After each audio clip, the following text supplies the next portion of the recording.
आज पूरे प्रदेश के अंदर तमाम सर्कल कार्यालयों पे संयुक्त मोर्चा बना है कर्मचारी संगठनों का और इंजीनियर एसोसिएशन का। इसके अंदर HSCB worker union, all Haryana power corporation union, ACBC union और इंजीनियर एसोसिएशन, इनका एक संयुक्त मोर्चा बना है प्रदेश स्तर पे। आज तमाम सर्कलों पे एक कार्यक्रम आयोजित किया गया है। प्रदेश की सरकार जिस तरीके से समानांतर बिजली को जो बेचने का काम कर रही है और इसके साथ साथ जो प्रदेश के अंदर स्मार्ट मीटर जो लगाए जा रहे हैं उसके खिलाफ और जो पैरेलल समानांतर बिजली का जो व्यापक तरीके से निजीकरण का जो दौर चल रहा है, ये तमाम जो सार्वजनिक क्षेत्र का विभाग है इसको सरकार जो है निजी हाथों में देना चाह रही है। और इसके साथ साथ जो हमारी अन्य मांग मुद्दे हैं, कच्चे कर्मचारियों को पक्का करना, रिस्क अलाउंस देना,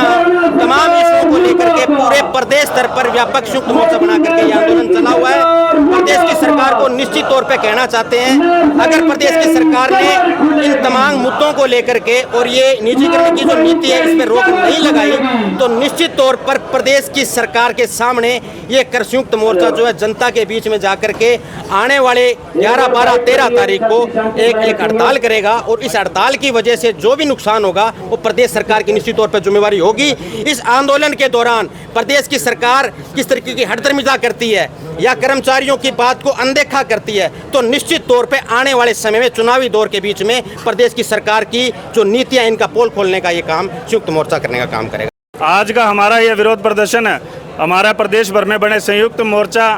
की अगुवाई के अंदर हो रहा है। आज प्रदेश के तमाम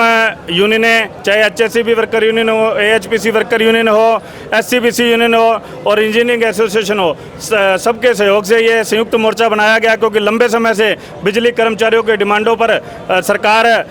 किसी प्रकार का कोई हल निकालने में असफल रही है और कर्मचारियों से तरह तरह के मतलब मीटिंग होने के बाद भी धरातल पर कोई कार्य नहीं हुआ है। और अब तो पानी सिर के ऊपर से निकल गया है क्योंकि सरकार अब इस डिस्कॉम को ही बिजली विभाग को बेचने की तैयारी कर चुकी है एग्री डिस्कॉम के माध्यम से। तो इसका पुरजोर विरोध पूरे हरियाणा स्तर पर किया जा रहा है, जिसके लिए आज पूरे प्रदेश स्तर में सर्कलों पर धरना प्रदर्शन करके माननीय डीसी साहब के माध्यम से मुख्यमंत्री जी को ज्ञापन सौंपा जाएगा। और इसके बाद आगे 3, 4, 5 तारीख को यूनिट स्तर पर और 6, 7, 8 अगस्त को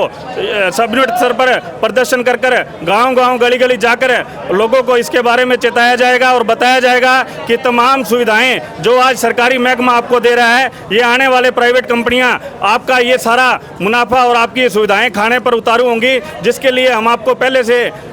चेताने आए हैं और सरकार को चेताने आए हैं कि ये तमाम जिम्मेवारियों से अपना पल्ला ना झाड़ें और महकमे को बेचने से बचे। कर्मचारियों के तमाम जो मुद्दे आपके सामने हैं उन पर गंभीरता से विचार कर संयुक्त मोर्चा को मीटिंग दें, अन्यथा प्रदेश व्यापी हड़ताल के लिए कर्मचारी मजबूर होगा, जिसकी पूर्ण जिम्मेवारी प्रदेश सरकार और इस महकमे की होगी। पूरे हरियाणा का जो कर्मचारी है आज एक प्लेटफार्म पर इकट्ठा हुआ। इंजीनियर एसोसिएशन भी हमारे साथ आ गई, चाहे वो डिप्लोमा इंजीनियरिंग एसोसिएशन है, चाहे दूसरे हरियाणा पावर इंजीनियर एसोसिएशन है। तो इसमें हम ये कहना चाहते हैं कि पिछले 2014 से जब से बीजेपी की सरकार सत्ता में आई है तब से लेकर आज तक कर्मचारियों का कोई ना तो इन्होंने पॉलिसी बनाई ना काम किया। अब एचके आने वाले जो कच्चे कर्मचारी हैं, हमारा उसमें ये कहना था कि 2 साल के बाद इनको रेगुलर किया जाए और हरियाणा सरकार ने 2 साल को वालों को रेगुलर करने की बजाय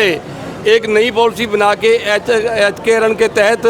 कि इनकी हमने सुरक्षा, इनकी गारंटी लेती है 58 साल तक। तो हमें गारंटी नहीं चाहिए, हमें ये रेगुलर पोस्टें चाहिए। दूसरा एग्री डिस्कॉम है जो एग्रीकल्चर और डिस्ट्रीब्यूशन का जो ये काम है पावर का, जो ये कंपनियां हैं 4-5, चाहे वो टाटा की है चाहे दूसरी हैं, तो उनको ये बेचना चाहते हैं। इनकी आंख 110 पैसे जो एग्रीकल्चर वाले किसानों साथियों को भाइयों क्या है उसको ख़त्म करना है। ये स्मार्ट मीटर लगाएंगे जिसके अंदर शाम को बिजली का अलग होगा, दूसरा अलग होगा रेट। तो इस तरह से ये सारा सिस्टम को बेच के और ये जिस तरह से ये मतलब कर्मचारियों के साथ अन्याय कर रहे हैं, जनता के साथ अन्याय कर रहे हैं, तो हम ये कहना चाहेंगे कि जब तक मैं लास्ट में अंत में एक ही बात कहना चाहूँगा, ये खेल बीजेपी की सरकार ने शुरू की है। खेल तुम्हारी, चाल तुम्हारी, खेल तुमने शुरू की है, खेल को ख़त्म हम करेंगे। क्योंकि जब शांत समुंदर जागता है तो तबाही मचा देता है। मैं ये कहना चाहता हूँ